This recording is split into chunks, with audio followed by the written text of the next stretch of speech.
नमस्कार.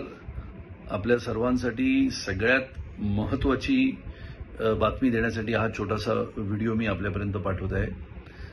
उत्तर मुंबईचे सन्माननीय नवनिर्वाचित खासदार आणि केंद्रीय मंत्री सन्माननीय श्री पियुष गोयलजी यांच्या नेतृत्वामध्ये निवडणुकीच्या कालावधीमध्ये आपल्या सर्वांना सांगितलं गेलं होतं की आपण कोकणासाठी बोरिवली येथून विशेष गाडी ही सुरू करणार आहोत आणि त्या निमित्ताने सर्व प्रक्रिया पार पडत सन्माननीय पियुष गोयलजींच्या मार्गदर्शनाने आणि त्यांच्या प्रयत्नाने सन्माननीय रेल्वे मंत्री श्री अश्विनी वैष्णवजी यांनी त्याला मान्यता देत आदरणीय प्रधानमंत्री श्री नरेंद्र मोदीजींची कल्पकता आणि त्याला मिळालेली रेल्वे मंत्री आणि वाणिज्य मंत्री म्हणून पियुषजींची त्याला असलेली साथ याच्यामुळे येणाऱ्या 23 ऑगस्ट 2024 रोजी बोरिवली येथून कोकणामध्ये जाण्यासाठी आपली कोकण रेल्वे सज्ज होत आहे आणि त्याचा पहिला कार्यक्रम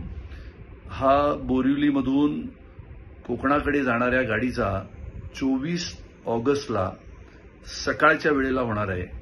याच्याबद्दलची माहिती येणाऱ्या आणखीन 2-4 दिवसामध्ये आपल्यापर्यंत पोहोचवण्याचा प्रयत्न करणार आहे. संपूर्णपणाने उत्तर मुंबईतील कोकणी माणूस जो अनेक वेळेला आपण कोकणामध्ये राहत असताना मुंबईमध्ये कामाला येत असताना किंवा मुंबईमध्ये राहत असताना आणि आपल्या गावाकडे जात असताना आपल्याला अनेक वेळेला इथून दादरला किंबहुना कधी इथून छत्रपती शिवाजी महाराज टर्मिनस येथे जाईपर्यंत रात्री प्रचंड प्रमाणामध्ये वेळ होत असतो आणि अशा वेळेला बोरिवलीमधून कोकणाला जाण्यासाठी रेल्वे असावी याची मागणी कित्येक वर्ष बोरिवलीच नव्हे तर बोरिवली, मागाठणे, दहिसर, चारकोप, कांदिवली पूर्व, malaड पासून ते थेट गोरेगाव, दिंडोशी इथपर्यंत लोकांची मागणी असायची की बोरिवलीतून कोकणासाठी गाडी असली पाहिजे आणि ती गाडी आता नियमितपणाने त्याचं वेळापत्रक, ती कधी निघेल, किती वाजता पोहोचेल, कोणत्या कोणत्या स्थानकावर थांबेल, अशा सर्व पद्धतीने ज्याला आपण म्हणतो की सर्व माहितीने सुसज्ज अशी गाडी, त्याचं वेळापत्रक, त्याचं टायमिंग, कोणत्या स्टेशनवर थांबेल, किती वाजता जाईल, दररोज सुटेल, कशी जाईल, आठवड्यातनं किती दिवस असेल, याचं सगळं वेळापत्रक हे येणाऱ्या 6-7 दिवसामध्येच म्हणजे 23 तारखेला उद्घाटन होण्याच्या आधी आपल्यापर्यंत पोहोचेल. मुंबईमध्ये राहत असलेल्या कोकणवासियांसाठी ही सर्वात मोठी निश्चितपणाने समाधानाची गोष्ट आहे.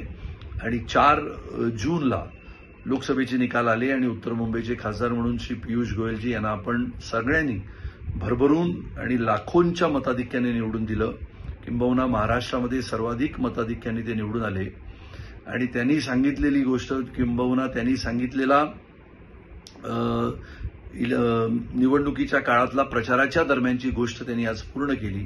त्याबद्दल संपूर्ण उत्तर मुंबईच्या कोकणवासियांच्या वतीने मी त्यांचं मनपूर्वक अभिनंदन करतो, त्यांना धन्यवाद देतो की इतक्या कमी वेळामध्ये म्हणजे ज्याला आपण म्हणू की 4 जून, 4 जुलै, 4 ऑगस्ट 2 महिने आणि 13 दिवसामध्ये त्यांनी ही गोष्ट जवळजवळ पूर्णत्वाला आणली. त्याबद्दल विशेष करून केंद्रीय मंत्री आणि आपल्या उत्तर मुंबईचे खासदार श्री पियुष गोयलजी यांचं मनपूर्वक अभिनंदन करूया आणि चला सारेजण आपण सज्ज होऊया आपल्या गावाकडे, कोकणाकडे. गणपतीच्या उत्सवाच्या निमित्ताने चला यवा कोकण आपलोच असा आणि आता बोरिवलीतून गाडी आपल्याला मिळताच असा. याच्यामुळे आपण सगळेजण बोरिवलीकर, उत्तर मुंबईकर, मग वसईपासून सुद्धा लोकांना त्या गाडीमध्ये चढता येईल.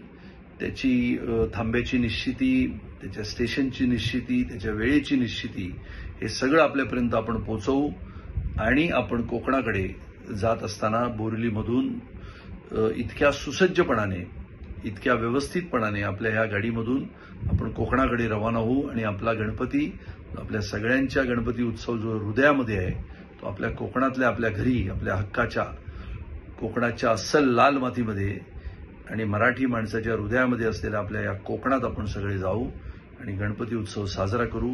त्यानिमित्ताने पुन्हा एकदा आपले उत्तर मुंबईचे खासदार श्री पियुष गोयलजी यांचं मनपूर्वक अभिनंदन करतो, धन्यवाद देतो आणि 23 तारखेच्या कार्यक्रमाचं निमंत्रण हे आपल्यापर्यंत पोहोचेल अशी व्यवस्था आपण सगळेजण करू.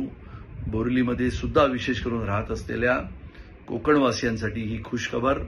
तुम्ही सगळ्यांनी याचा आनंद घ्या आणि आपण आपापल्या गावामध्ये जात असताना कोकणामध्ये विशेष करून बोरिवलीतून आपल्याला गाडी मिळेल, त्याचं बुकिंग कसं होईल ह्या सगळी माहिती तुम्हाला येणाऱ्या दिवसांमध्ये आम्ही पोहोचवू. पुन्हा एकदा सर्व नागरिकांच्या वतीने मी आपले खासदार श्री पियुष गोयलजी, केंद्रीय मंत्री यांचं मनपूर्वक अभिनंदन करतो, धन्यवाद देतो. जय हिंद, जय महाराष्ट्र, जय कोकण.